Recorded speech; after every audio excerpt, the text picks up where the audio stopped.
This Family Life News podcast is made possible by the support of listeners like you. Next on the 5 o'clock report. Some storms fire up, pushing eastward. Things could take off. They want to be treated like a state, but they're not a state. This was a peace accord signed by more than 50 Christian and Muslim leaders in Nigeria. Now, let's go to the newsroom. Eyes on the sky. Good afternoon. Thank you very much for joining us. I'm Mark Webster. We'll begin with weather because there's severe thunderstorm watches posted for more than 40 counties in New York, 36 counties in Pennsylvania. WHTM meteorologist Dan Tomaso in Harrisburg says some of those storms could pack a potent punch once they get going. Over the next 2 hours, some storms fire up, and notice where it starts first: Fulton County, Huntington County, Mifflin County, and then pushing eastward. And it's when they tap into some of that more hot and humid air, things could take off. Those watches in effect until 9 p.m. tonight. Potential for heavy downpours and flash flooding. We'll get Kevin Williams' forecast for your area during this newscast. Well, your GPS may beg to defer, but as far as the United States government is concerned, today Lake Ontario became Lake America. President Trump signing an executive order to that effect, part of a retribution package aimed at Canadian tariffs. They want to be treated like a state, but they're not a state. But they want to be treated like they're a state. And so we just can't do that anymore. We lose on average over the last 15 years, $60 billion a year carrying Canada. So we just can't do it anymore. Canadian officials say they're willing to go toe-to-toe with Trump on tariffs. Also today, Trump talked to reporters at the White House about CIA Director John Ratcliffe's recent trip to Moscow, where he reportedly warned Russia to not attack any NATO members. I don't want to comment on that, but they're not going to attack. Reports indicate Russia might have been planning to test NATO with a limited incursion into one of its neighbors as the war with Ukraine drags on. The head of Russia's Foreign Intelligence Service says he did meet with Ratcliffe in Moscow, where they discussed what he called sensitive matters, but said that it was, quote, nothing unusual. By the way, today is the last day for Caroline Leavitt as White House press secretary. Activity in the U.S.-Iran war has been mostly behind the scenes of late. The Qatari prime minister, though, today meeting with Iranian officials. The visit comes as President Trump told Al Jazeera that the U.S. is achieving a very big victory, but the war will continue as long as necessary. Another report crossed of an oil tanker being hit with an unknown projectile in the Strait of Hormuz earlier this week. The IRGC warned Wednesday that the strait would not be opened until the United States accepts Iranian demands. That's Fox's Trey Yingst in Tel Aviv. Secretary of State Marco Rubio says for now the U.S. is focused on its so-called D-Day economic sanctions against Iran. The war in the Middle East doesn't seem to be impacting relations between Muslims and Christians in Africa. This week, a large peace deal signed by leaders of both faiths in Nigeria. Voice of the Martyrs Vice President Todd Nettleton tells Family Life. This was a peace accord signed by more than 50 Christian and Muslim leaders in Nigeria. The president of Nigeria sent a representative from the government to be at the signing ceremony to celebrate this great moment when Christians and Muslims were coming together. But Nettleton says he doesn't think it will have much of an impact at the local level. This agreement was brokered by the Muslim World League, which is a Saudi Muslim NGO. That gives me pause. And how is this going to affect the young Fulani male at the village level? Is he going to say, well, I'm not going to attack the Christians anymore because the people in Abuja signed this agreement? Since 2009, Islamic extremists have killed more than 50,000 Christians in Nigeria. The limits of postpartum depression in a criminal case are garnering some national attention in the Massachusetts trial of nurse Lindsay Clancy, who admits to strangling her 3 young kids in 2023, but pleaded not guilty by reason of insanity. The judge delivered jury instructions this morning. If the Commonwealth has proved to you beyond a reasonable doubt that the defendant was not suffering from a mental disease or defect at the time of the killing, the Commonwealth has satisfied its burden of proving that the defendant was criminally responsible. The defense says Clancy suffered a postpartum psychotic break. Well, it looked like a scene from a disaster movie, but it was all too real. The search for survivors and victims continues in Nepal after a massive landslide triggered a flash flood that claimed everything in its path. ABC's James Longman. One image in particular has struck me. What looks like a bus terminal of some description or big official-looking buildings, and it's a really wide shot, and you notice what look like ants running down the street, but they are people, and then this massive, literal wall of water, some estimates as high as 160 feet, comes in and just wipes everything away. People had no chance. At least 1,300 people are reported missing. Among the dozens of Americans missing, 22 people from Tennessee who were there on a religious retreat. Well, the timing of the name is just a coincidence, but just a couple of days after the passing of music legend Dolly Parton, enter Tropical Storm Dolly in the Atlantic. This was a disturbance that made its way off the African coast come Monday, and we're still watching its progression. That's Fox meteorologist Melanie Black. Those storm names are chosen well in advance each hurricane season. Still to come here on the 5 o'clock report, a recap of our top regional stories and highlights from today's Faith Under Fire, and a modern reminder on the biblical command to love our neighbor as ourselves. All coming up after weather with Kevin. Now checking the stories making news where you live across New York and Pennsylvania. Health Secretary Robert F. Kennedy Jr. says Pennsylvania may have wrongly attributed 2 Lancaster County, PA deaths to measles.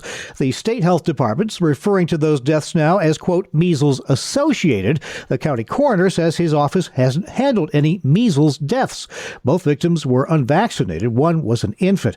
Pennsylvania has reportedly seen nearly 400 cases of measles this year, nearly half of those in Lancaster County. Matt Ferrari is a professor of biology at Penn State and says the bottom line is vaccinations are the best way to stop the spread. As soon as the number of unvaccinated people rise to a high enough level, it's like putting fuel on a fire, and eventually, a match is going to cause a large blaze, and that's what we're seeing in the U.S. right now. Upstate New York has seen a rise in measles cases as well, and yet another facet to the measles and vaccination story. 25,000 Amish are threatening a mass exodus from the Empire State over the vaccine fight. That story from Family Life's Sarah Harnish. Yeah, Mark, the case Miller versus McDonald is now heading to the U.S. Supreme Court for the second time after the Second Circuit reissued its original decision. The health department is threatening to slap thousands in fines on tiny one-room parochial Amish schools, which have refused to comply with the Cuomo-era vaccine decree. Lawyers say if they lose, most Amish will likely leave the state for good, many heading to Pennsylvania, which has the largest Amish population in the country at 95,000 people. Sarah Harnish, Family Life News. Thank you, Sarah. Next to Scranton, where there's a police standoff reported this afternoon. Parts of Luzerne Street there closed on the city's west side after authorities say they tried to serve a warrant to a man inside who refuses to leave the building. A heavy police presence there in Scranton right now. High schoolers across Pennsylvania are again being asked to help add some color and a safety message to snowplows this winter. We get that story from Family Life's Brian Query. It's all part of the Paint the Plow program, and this year's theme is Snow Means Slow, reminding motorists to practice caution around snowplows and to not crowd the plow. The program began in Pennsylvania in 2015 and invites young artists to paint an original mural on a PennDOT snowplow blade while incorporating a statewide safety theme. Public and private schools can participate, and school officials must complete and return an application to the regional PennDOT coordinator. Deadlines vary by PennDOT district. Brian Query, Family Life News. Thank you, Brian. And the blood moon lunar eclipse is happening tonight. It should be visible all across North America, weather permitting, including New York and Pennsylvania. Meteorologist Brian James with Nexstar with some details. Now, if you want to view it, remember, you don't have to worry about having any special glasses to view a lunar eclipse. It's the solar eclipse that you've got to have the special glasses for. At its maximum, the full moon will be covered 96% by the Earth's shadow, turning it into a spooky shade of red. What's going on? We got the sun's rays hitting the Earth, but in this case, we're talking about the rays that are hitting the edge of the Earth, the periphery of it, because that's where the sun's rays are going to be going through more of the Earth's atmosphere. More of the blue light gets scattered because of our atmosphere, and you're left with kind of those reddish and orangish shading. The lunar eclipse set to begin at 10:33 tonight, full peak at 12:12 a.m. Friday, all over by nearly 2 a.m. on Friday. All right, up next, highlights from today's Faith Under Fire, examining the interaction between politics and the fight for life. Our Sarah Harnish spoke with Alliance Defending Freedom's Chelsea Yeoman about how blue states are becoming more blue when it comes to the issue of life since the overturning of Roe versus Wade. The governor of Massachusetts just signed a law making the Bay State the 10th state to allow abortions until birth. What's going on here? Post-Roe, we really get to decide who we want to be as a society, and Massachusetts is saying the best they have to offer women is abortion. That's a really horrific thing. And they're using it, of course, under the fear-mongering. And fear is a powerful tool. It's a tool used to control. So you look at these headlines, and the mainstream media are talking about women facing emergencies and complications that are very real medical emergencies and complications, no doubt. But is killing their child first, then delivering that child an ethical medical practice? No, laws like this normalize death as a medical treatment. It's an abomination, but you're compounding women who are already facing complications and stress and a storm in their life with having to kill their unborn child as an option. And that's a really ridiculous thing. Pro-life gynecologists have treated women who are facing medical emergencies without abortion for centuries. The Catholics have done it for millennia. So we know there's long-standing medical practices and protocols in place, things like early induction, C-section. Sometimes it's as simple as treating the actual underlying diagnosis for the mother. But at the end of the day, you have two patients when you have a pregnant mother. And Massachusetts has officially made it the law of the land that living human children in the womb are second-class citizens, if that. Late-term abortions would involve the dismemberment of unborn babies. They can't do what they're doing in week 6 and week 8 with these full-term babies. Do you think there will be a challenge to the law? I certainly hope so. Massachusetts is not a promising legal landscape. And what we're seeing at the state level is blue states running as hard and as fast towards abortion as possible. Once a child is created, there's an ethical duty for that child, a duty of care, just like every living child should have. And so there's many battles we're fighting on the pro-life front, and there's no shortage, unfortunately, of work to be done on that front. And we can sincerely use your prayers for a culture that values living human children over a culture of death. We're up against a lot. Highlights from today's Faith Under Fire. You can hear the entire feature and all of our Family Life original news features at Apple Podcast, YouTube, Spotify, and FamilyLife.org. This is the 5 o'clock report on Family Life. Falling behind on taxes can feel overwhelming, but it's not the end of the road. Hi, I'm Rob West with a Faith and Finance Minute. Maybe you fell behind because of hardship, illness, divorce, a job change, or unexpected 1099 income. Whatever the reason, ignoring the problem only adds more weight. The good news is it's not too late to begin. Start by filing the most recent tax year so the pattern doesn't continue. Then, gather your documents and request your IRS wage and income transcripts for any missing years. Because multiple unfiled returns can be complicated, work with a qualified tax professional who understands IRS procedures and can help you come back into compliance. So don't let shame keep you stuck. Take the next faithful step.